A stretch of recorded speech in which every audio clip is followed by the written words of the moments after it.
Cool Cooks and Caterers, it's Rowen here, bring you a Serotonin Session. I'm going to give you a daily dose of dough, this super simple focaccia recipe. Go ahead and say this is going to take about 6 to 8 hours from start to finish, so give yourself plenty of time to do this. I'm going to start off with ingredients. So we've got 500 grams of strong white flour, substitute it with 20% of wholemeal flour if you want to, mix it up. We're going to go with 10 grams of molten salt. You can use table salt if you want, it's completely up to you. You can find molten salt in any supermarket these days, it just has a lot smoother finish to it than table salt does. 14 grams of yeast, I've used fresh yeast there. You can use 7 grams of dried yeast if you want as well. And then we've got 350 grams of warm water and 50 grams of olive oil. There's loads of ways you can do these next steps. You can add the yeast to the water and oil, and leave that for 5 minutes to bubble away. I just don't see the point. Honestly, the best thing to do is just whack your salt and your yeast in together and just go for it. So I'm going to crumb my molten salt into one side of the bowl here. Important thing is you keep the salt and the yeast separate, because the salt will kill the yeast if you keep them together. I'm using a KitchenAid bowl. Obviously not everyone has a freestanding mixer. You can still make this bread. Just use a bowl big enough that can take about 4 times the volume of the flour that you have. So this is my slightly wet yeast. It's been frozen, it's absolutely fine, it still works. Top tip, you got fresh yeast, freeze it down, lasts way longer. So we're just going to mix together the salt, flour and yeast to start with in the freestanding mixer. I'm going to use a dough hook attachment. If you don't have the freestanding mixer, use your hand or a knife. Not a whisk, not a spoon, just get your arms in there, just get them working, get the bread done. So we're going to emulsify in the water and oil into the dough. It's a super wet dough, that's what makes focaccia so unique. It's got high hydration, but just be patient. Give it about 5 minutes, it will start to come away from the sides after this time. Then give it probably about another 2 minutes. The whole dough will come together, it will be super elastic, super smooth. If you're doing this by hand, it'll take longer, but just keep on going at it. You're working that gluten, you're working the elasticity of the dough, giving it the structure and support for when it proves up and all the air pockets form. I like to work it a bit by hand if I've been using the freestand. It gives you a feel for the dough. Make sure you oil your surface beforehand. No flour, that 500 grams of flour that we weighed out at the beginning is all you're going to need for this recipe. Don't go adding extra flour to it. It's a wet dough, just have faith in me, have faith in the recipe, and you'll be absolutely fine with this. Even when I was making this, I thought I'd messed up and put too much water in it, but that is exactly the texture you're looking for. It's sticky dough. Don't get your nails done before doing this. Stretch it, flick it, whack it, bop it, just get a feel for what you're working with.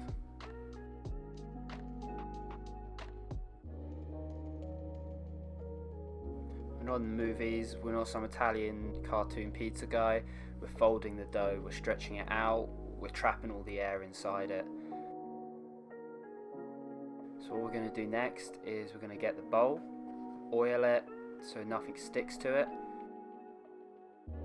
and we're just going to put the dough inside the bowl, nice tight ball, and we're going to cover it for about 45 minutes, an hour, nice warm place. I found one of the best places to prove bread is actually in your oven. Turn down to the lowest setting, you're going to need a temperature of around 32 to 37 Celsius. And really, now the hardest part of this whole process is done. Just relax. So we're back about an hour later and it's doubled in size. Yippee! Well, your yeast isn't dead. You can start to see some air bubbles forming on the top there as well. Patience is the absolute key with bread. It works in its own time, so you can't rush it. We're just going to tip it out, oiled surface again. Try and let it fall out of the bowl naturally instead of trying to tear it or force it out. Just be confident with it. It's a high hydration dough. It's going to be wet. You're going to be cooking it in a tin anyway. It's not going to have a natural form to it.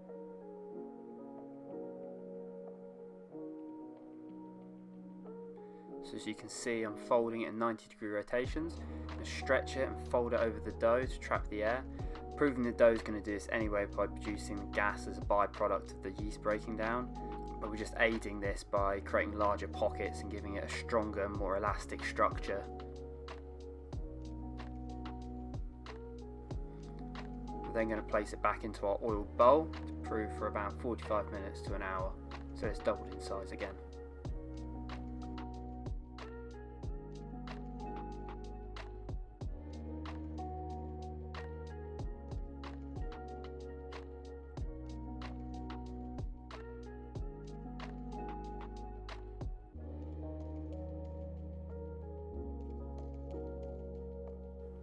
Let's not forget that washed bread never proves, so we're going to make ourselves a coffee while we're waiting, and before you know it, that bread will be doubled in size and ready to go again.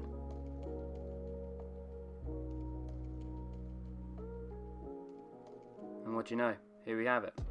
So this is the second proof. You can see it's a lot bigger in size, loads of air bubbles, should spring back to touch.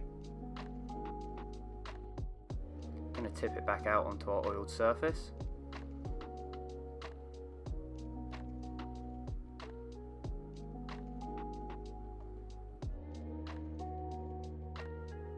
As you can see this time, it barely needs any aid coming out, it just falls straight out if you've oiled that bowl properly.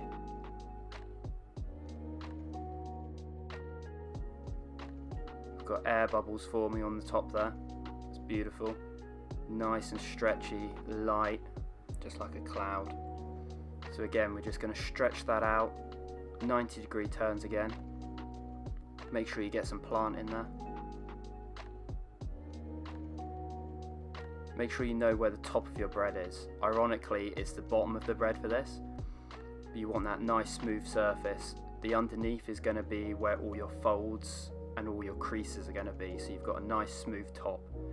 As you can see from this, we've got so many air bubbles. It's almost like a translucent surface going on the top there. Sexy stuff. So back into our oil bowl one last time. If you're pushed for time for this, skip these proofs and you can just go straight from this step straight into your tin. You're probably wondering why we don't do this anyway. You'll still get focaccia granted, but it's a lot denser. This recipe's taken me years to get where I want it to be, and I found the key is just time and patience. The longer it takes, the slower the proof, the more folds you put in, the better the bread comes out. Again, we're going to cover it for a 45-minute to an hour proof in a nice warm place.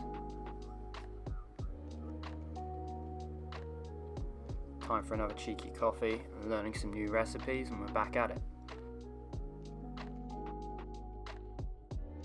Looking at about 4 times the size of it was when we started, springy to the touch, very delicate. At no point during this do we want to be punching any air out, just carefully folding. Again, oiled surface, 90-degree turns. It's going to be our last turn and fold.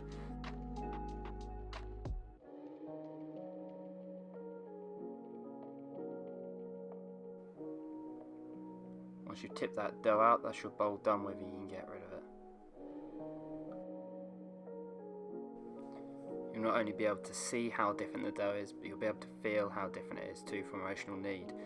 Smooth, silky, elastic, and very easy to work with.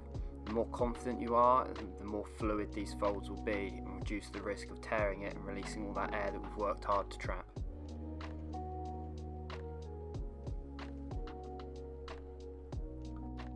So moving on now to the tray we're going to bake this in.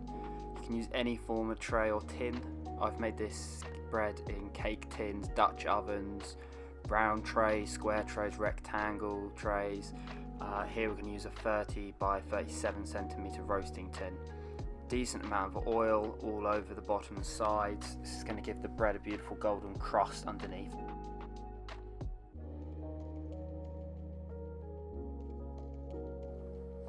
Carefully place the dough in the tray, making sure we have a nice smooth surface facing up, and then we're going to go ahead and stretch this out as much as possible, making sure we don't rip or break any of it.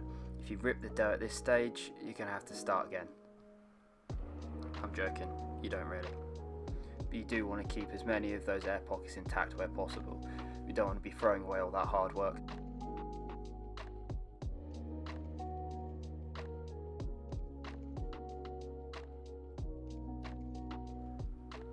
Don't worry too much about filling the tray completely, because this is just going to prove up and fill the whole tray anyway. So we're just going to prove it for about hour and a half this time, until it's doubled up, filled most of the tray that you're using. Just going to put it to one side to prep our toppings, and ta-da, here are some of the prep toppings I did earlier.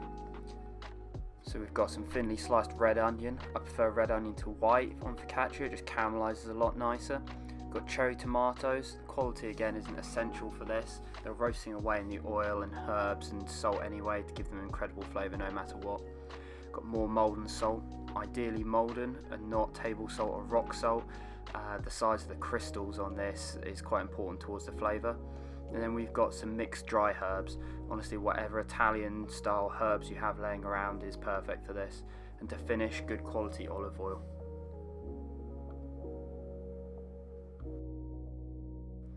Scatter these ingredients however you want. I prefer rustic feel. A lot of photos on Instagram at the moment of bread that looks like gardens or bouquets of flowers. Not really my style. And if you bake the bread properly, it won't look anything like a garden or flowers once it's cooked anyway. You can put literally anything on top of this. Olives, peppers, cured meats, cheese, anything. But confession time, I completely forgot the main ingredient for this. Rosemary. No focaccia is complete without rosemary. Fresh is best as it releases its natural oils. I have a plant outside, never gets a chance to grow because I'm always reaping it for this recipe. Dried works absolutely fine too. And then finally we're just going to drizzle the whole thing generously with good quality olive oil. Now for my favourite part of this whole recipe, we're going to press all the ingredients into the dough. We're going to expand the air bubbles. You don't want it to knock any of the air out. We're just moving the air around.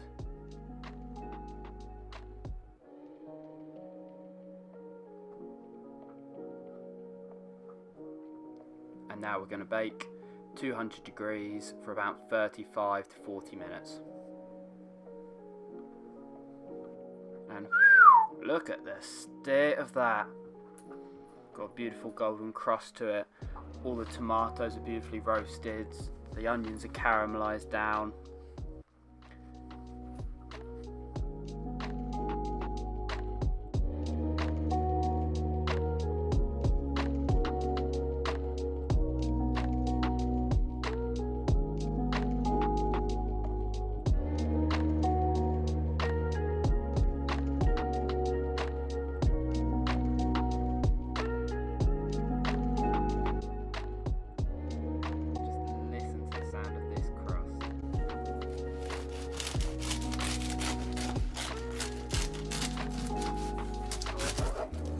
That's something special.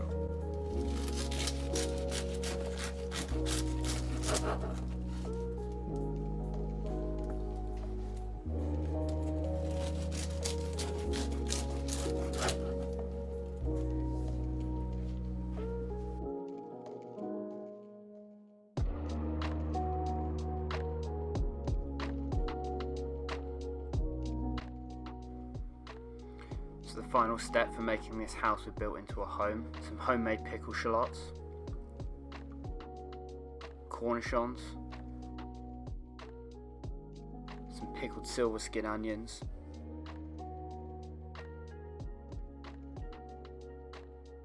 and the piece de resistance, baked camembert, or whatever form of melted cheese tickles your pickle. Now excuse me while I go off and absolutely devour this.